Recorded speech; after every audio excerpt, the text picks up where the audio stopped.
Good afternoon, doers. This is Sunny from Sunny Does Life. Sunny Does Investing in Queen Society. Coming to you just to talk a little more to you about the last post I did about credit repair. Now, this report is from, let me see if I can get it without showing all my personal information. This report is from February 15, 2019. Okay. I wrote the dispute letters, and these are the results. All right. This is from Equifax. This item has been deleted from your credit file. What item is that? That was a $1,200 collection. A collection that stemmed from me getting a payday loan.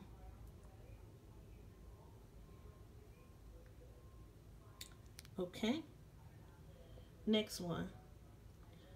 Paramount Recovery Systems. I'm not sure what that was. It probably was a payday loan because I used to be really deep into the payday loan nightmare. Paramount Recovery Systems. Let's see. Look like that one was modified, was not deleted. Let's look at the back.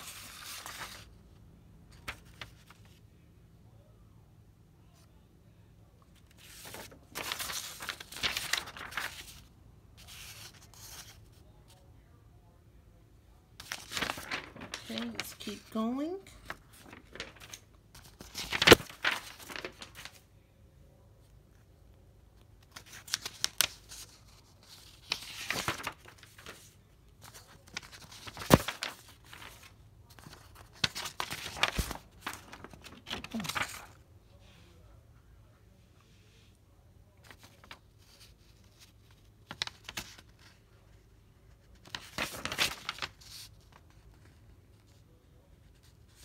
That one was modified.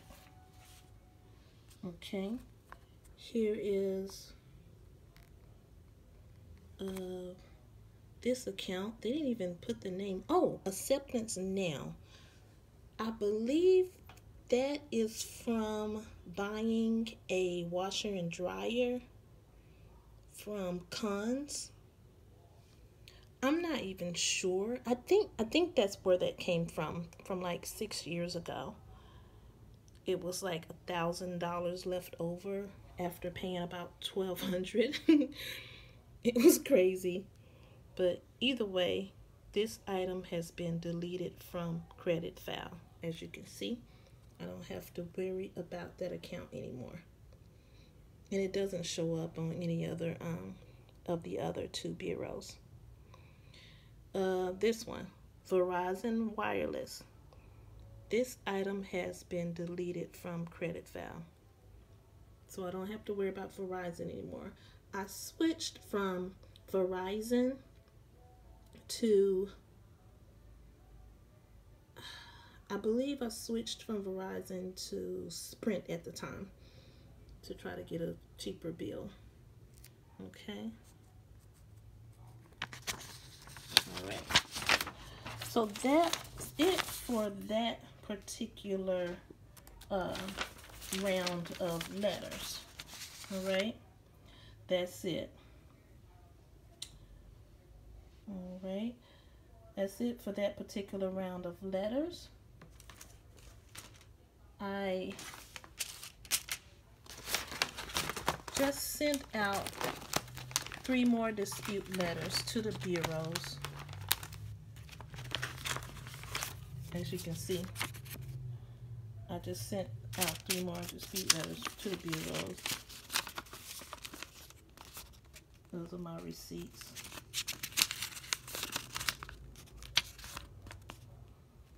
sent out 3 more dispute letters to the bureaus. So I will update you all on how that goes.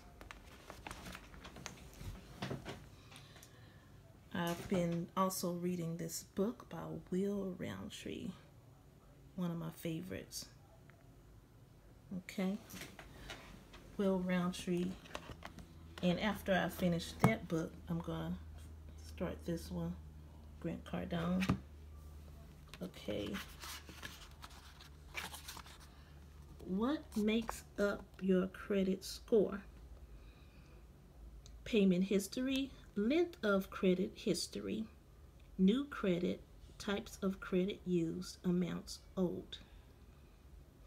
One thing I found out is, unfortunately, I will probably not be approved for any type of revolving credit for a while if I do not get the inquiries off. So in the last letter that I sent out, I made sure to ask for them to remove the inquiries.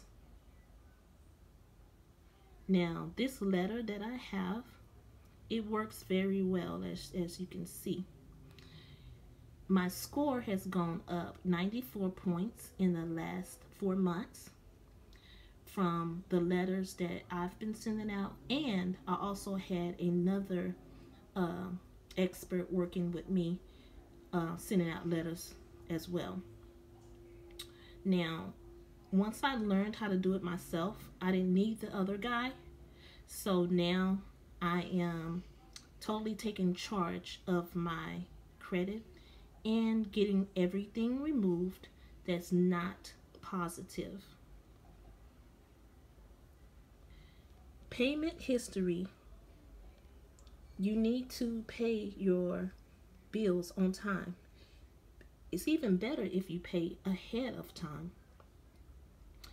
Especially if you have a lot of credit cards. You need to pay the full balance, at least 70% of the balance if you've maxed it out. You need to pay at least 70% of the balance every month, a week ahead of time. A week ahead of the bill due date. Write down all your bill due dates, put them on a poster board on your wall, on a whiteboard or something, so you can remember all your bill due dates, especially those credit card bills, because credit cards can really mess you up if you do not pay them on time, or if you don't pay them at all. It can really jack up your score. Length of credit history. How long you've been in the game. That's really, they want to see that you've been paying revolving accounts for a long time. They don't want to extend credit to someone that's new in the game, a rookie. Now, sometimes people do extend credits to rookies, but it might be only like $200, $300. Okay. But that's good, because you can use that to start somewhere. You pay that one on time for 6 months or a year, and then you call in and ask for a credit score increase. New credit. Basically, they want to see a mix of scores. They want to see a mix of history. They want to see your credit card history, your loan history, your auto loan history, mortgage loan history. They want to see a mix of history. But if you don't have an auto loan, that's fine, because auto loans are very hard to maintain if you're having trouble paying your rent and your credit cards. The auto loan sometimes is the last bill you think to pay. But if it's on your credit, if it's reporting to your credit every month, you need to make sure you pay it on time along with all your other bills. It's better to get a car cash if you can, to save up $6,000 and buy a car cash, rather than getting into debt, paying $40,000 for a car for 7 years and having that hanging over your head. as the car is just depreciating every minute of every day. And usually when people pay off their car, usually the car gets angry and starts to break down for some reason. It's the devil. As soon as you make that last payment, that car just starts acting up. But I've had a pretty good run with cars. The last car I had, I paid it off in 2.5 years, and I drove it for 8 years total. I mean, I drove that thing into the ground. It was raggedy. I don't care.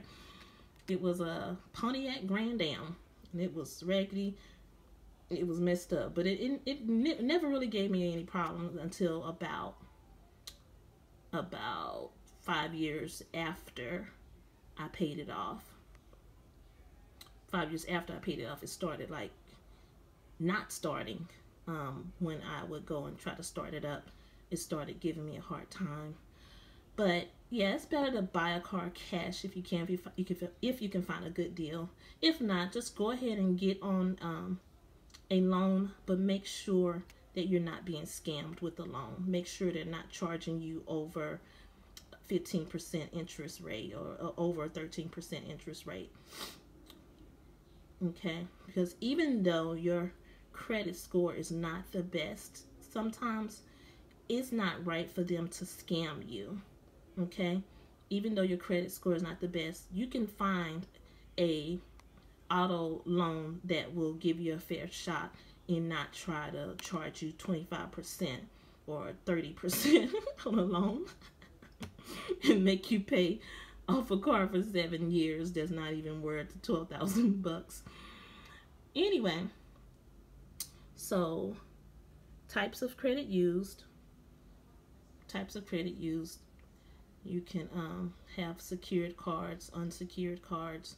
Secured means you put your money up front for the card. You put your own money up front for it. Unsecured means they might charge you an annual fee that will come out of your first bill. That will be on your first bill, but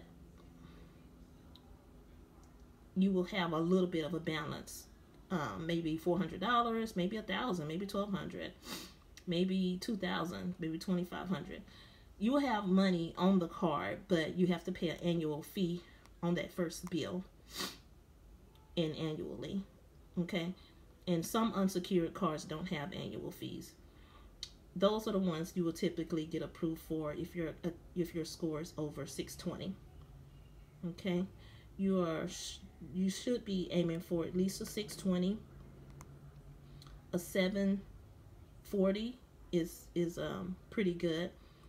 With a 740, you pretty much can get anything you want, as long as you keep those inquiries down and just write in and dispute those inquiries, because some credit card companies have a rule that they can't extend credit to you if you've made 5 inquiries in 6 months, or however many in 6 months or a year.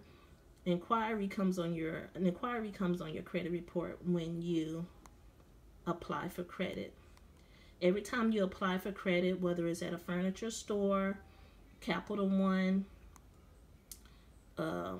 any type of Visa card, Discover, American Express, car loan, anytime you apply for a loan or credit, an inquiry pops up on your credit report saying that, hey, he applied, or hey, she applied. Okay, it doesn't say whether you got approved or not. It just say you applied. And some companies will not extend credit to you if you have like 5 inquiries within a 6-month span, because you look desperate, and they don't want desperate people starting accounts with them, because they feel that you will default. They feel there's something wrong with you if you're like just going everywhere applying for credit.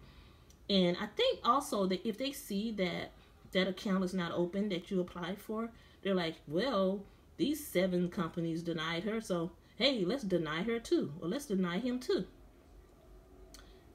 Not fair, but sometimes it happens. I saw a video where a guy was saying that he has a 731 credit score and perfect on-time payments for the last year, and he was still turned down for a Chase. I think it was a Chase Mastercard.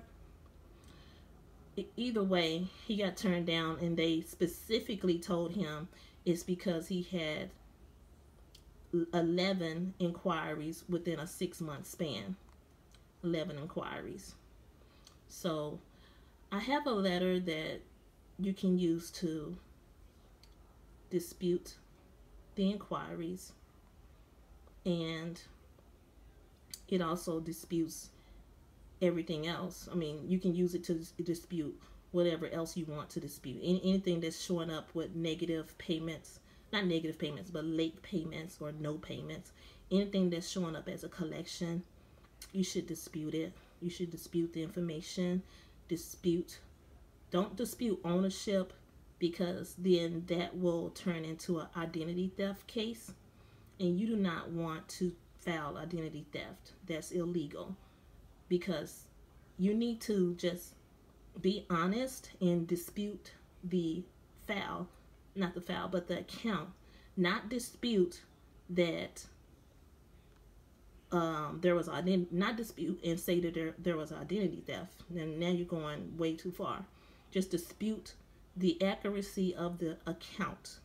Dispute the accuracy of the account, and also dispute whether the account should be showing on your report, especially if it's an old account, and especially if you have no contract with that company. A lot of collections companies just come out of nowhere and you don't have a contract with them. Your debt is sold to them, so they have no right to put something on your credit report because you don't even know who they are, and that's your personal credit report. And some random company bought your debt from another company, and they're putting that debt on your credit report. So that's not right, and that's not fair. That's way beyond the guidelines, the Fair Credit Reporting Association guidelines, or whatever it's called. I think it's FCRA. So yeah, y'all can read this book and just start there. It's really good. I wouldn't say it's a page turner, because credit is so boring sometimes, but it gets interesting when you see your score going up. When your score is in a dump, it might seem so tedious to get those letters out and to do what you need to do.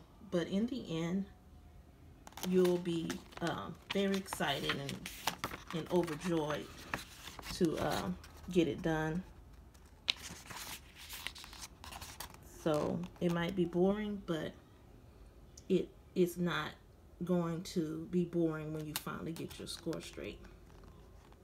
FCRA speaks on why credit repair is not illegal. The FCRA is a United States federal law codified at Title 15 United States Code Section 1681 following, that regulates the collection, dissemination, and use of consumer information, including consumer credit information. In short, is a law that protects debtors from collection agencies and credit card companies. It gives you the right to dispute anything that you feel is incomplete, unverifiable, and inaccurate on your credit report. Furthermore, given that over 70% of credit reports have some type of inaccuracy on them, credit literacy must become a necessity. You need to dispute, even if your name is showing up like 5 different versions of your name, dispute the name, the different versions of your name, dispute the old addresses, dispute the old phone numbers. Just dispute everything that's not current and accurate.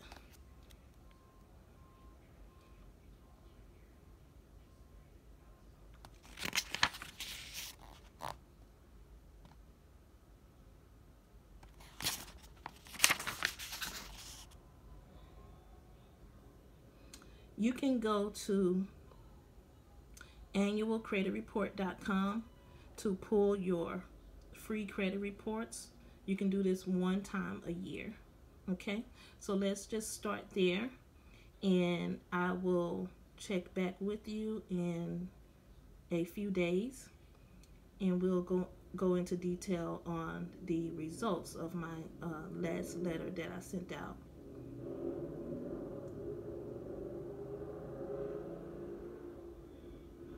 Okay, if you have any questions or comments, you can reach me at sunnydoesinvesting@gmail.com. sunnydoesinvesting@gmail.com. You can follow me on Instagram at sunnydoeslife. You can call me at 682-251-0981 or text, and I will help you as much as I can. Okay, there should be a link below so you can get your dispute letters.